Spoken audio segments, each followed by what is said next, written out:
I'm on the back end of a panic attack, trying to restore my gut flora. Work begins the same way every day, with whatever emotional balancing act is necessary to make it seem like something I want to do rather than something I have to do.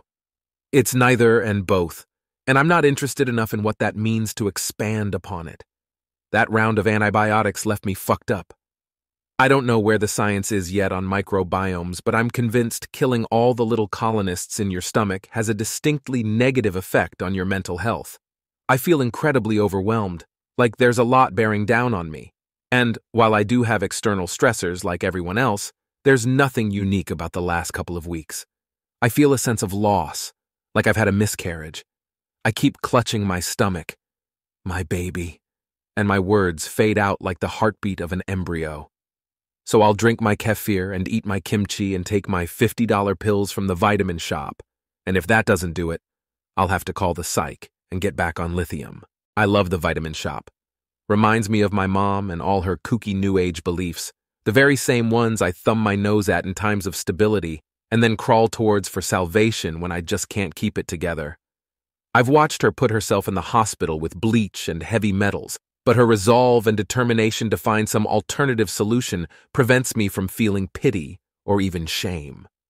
I know vitamin C can't cure cancer, but should I ever be handed some kind of terminal diagnosis, I know for a fact I will be at the vitamin shop, loading up, trying to bring myself closer to something familiar, despite understanding the inefficacy of the treatment. In a lot of ways, the vitamin shop is closer to a church than a pharmacy. Holistic medicine is just transubstantiated optimism.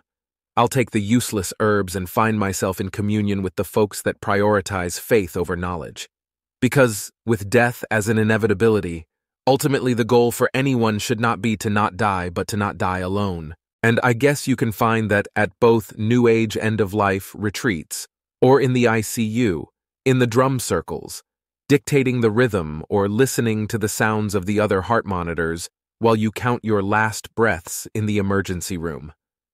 I think that process sort of works itself out, and it's relatively easy to look around at the very end and say, we're all here. Smile, and at the very least, testify to your audience that when it's their turn, they'll be okay. But life is a misnomer. Everything is, at least in the physical sense, an entropic process, and you're always dying. How do you go about not dying alone when you're on the subway, in line at the bank, and the very worst of all, sitting on your phone staring at a bunch of grotesque social interactions mediated by secret algorithms? It seems almost impossible. Everything is too individuated.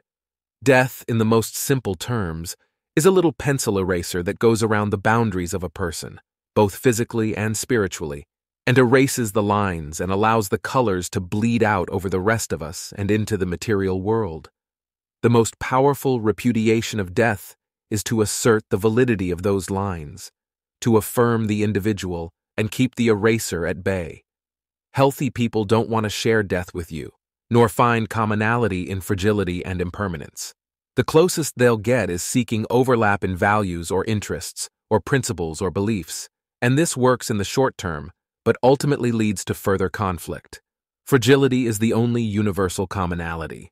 I don't know how to do it, and it's time to take my prebiotic pill and wash myself, pack up and fly to another town in an attempt to find the answer. Likely I'll start shitting normally again and just write the question off as mental illness. Otherwise, it's time to pay someone $300 an hour to be a private audience to these thoughts, get a prescription, and then take a lonelier but more effective pill.